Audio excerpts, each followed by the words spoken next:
Late the mean and the variance of 12 observations be 9/2 and 4 respectively. Later on, it was observed that 2 observations were considered as 9 and 10 instead of 7 and 14 respectively. If the correct variance is m by n, where m and r are the coprime and m plus n की value पूछिए। तो देखो क्या हुआ कि हमने variance calculate किया है ना पहले, और उसके बाद में पता चला कि हमने दो वैल्यूज जो थी वो गलत ले ली थी, उनकी जगह पे फिर हमने सही वैल्यूज ली। तो अब जो नया वेरिएंस आएगा वो वैल्यू वो वेरिएंस हमसे पूछा है ना। तो देखो 12 ऑब्जर्वेशन है, ठीक है, और उसका मीन 9/2 है और वेरिएंस 4 है, ठीक है। तो अगर इसमें मैं फॉर्मूला लगाऊं सबसे पहले, तो मीन कितना आया 9/2, ठीक है। मीन क्या होता है, सबका सम, सारे जितने भी ऑब्जर्वेशन होंगी, तो सिग्मा xi बाय 12, ठीक है।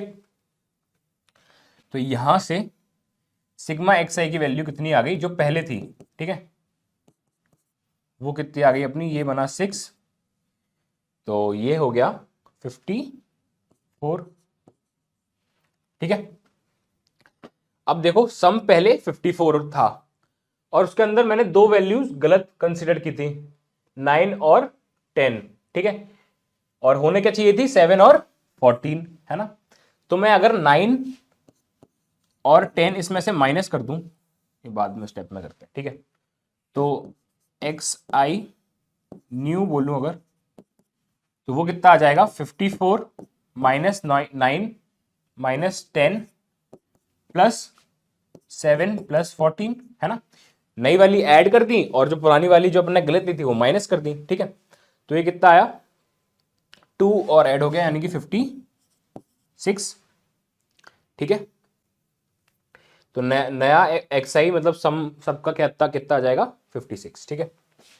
तो जो मीन होगा वो पहले 9/2 था, अब कितना हो जाएगा 56 अपॉन ऑब्जर्वेशन तो अभी भी 12 ही है, ठीक है। तो ये आ जाएगा हमारा, सॉरी ये तो नया मीन है ना, म्यू न्यू, ठीक है। तो ये किससे काट दूं मैं, ये हम 4 से काट सकते हैं, है ना। तो 114/3, तो 14/3 आ गया हमारा नया मीन, ठीक है। अब वेरिएंस की अगर मैं बात करूं, तो वेरिएंस जो होता है, ठीक है, वो 4 था, और वो क्या होता है sigma xi square upon 12 minus mu square, mu कितना था 9/2 का स्क्वायर, ठीक है। उसके बाद ये जब इधर आया, ठीक है, तो हम यहां से क्या निकाल सकते हैं, सिग्मा xi स्क्वायर की वैल्यू जो कि कितनी आ गई 4 प्लस 81/4 इंटू 12, यानी कि ये बन जाएगा मेरा 48 प्लस 81 इंटू 3 यानी कि 3 और 243। तो इसमें 48 ऐड करूं तो 1189, तो ये आ गया 291, ठीक है, xi स्क्वायर की वैल्यू।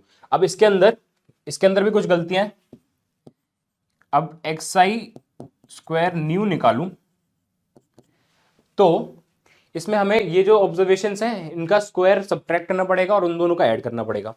तो 291 माइनस 9 का स्क्वायर माइनस 10 का स्क्वायर प्लस 7 का स्क्वायर प्लस 14 का स्क्वायर, ठीक है। तो ये आ जाएगा, है ना। अब हम जो नया हमारा फॉर्मूला बनेगा वेरिएंस का उसमें वैल्यू छाप देते हैं। तो नया वेरिएंस किसके बराबर आएगा, तो सिग्मा xi स्क्वायर, ठीक है, ये नया वाला अपॉन ऑब्जर्वेशंस तो अभी भी 12 ही है, माइनस नया वाला मीन, नया मीन कितना आया था 14 अपॉन 3 का स्क्वायर, ठीक है, ये कुछ आ जाएगा। अब देखो यहां से वैल्यू कितनी आ रही है इसकी, तो ये 81 और 100 यानी कि 181 तो माइनस करना है, तो 291 में से 181 में माइनस कर दूं तो 0 1 1 110, ठीक है। 196 ऐड कर दो तो 6 0 306 प्लस 49, तो ये बन गया 55355, ठीक है। यहाँ पे छाप देते हैं 355/12 माइनस 196/9, ठीक है। इसमें अब इसमें क्या कर सकते हो, नीचे बना लो 36, ठीक है। इनका एलसीएम कितना है 36।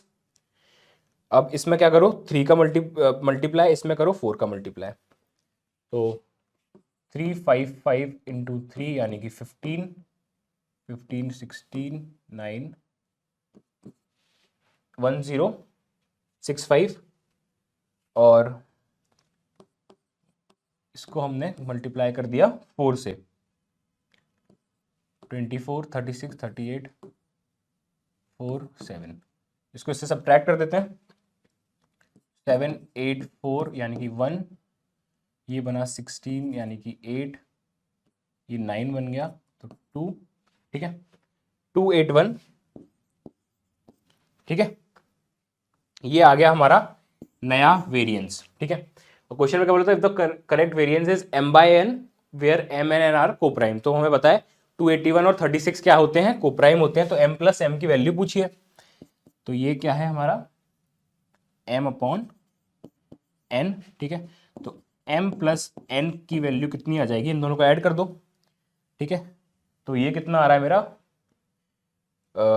300, ठीक है। तो 7 और ये बना 317, 317, है ना, यही है हमारा आंसर भी।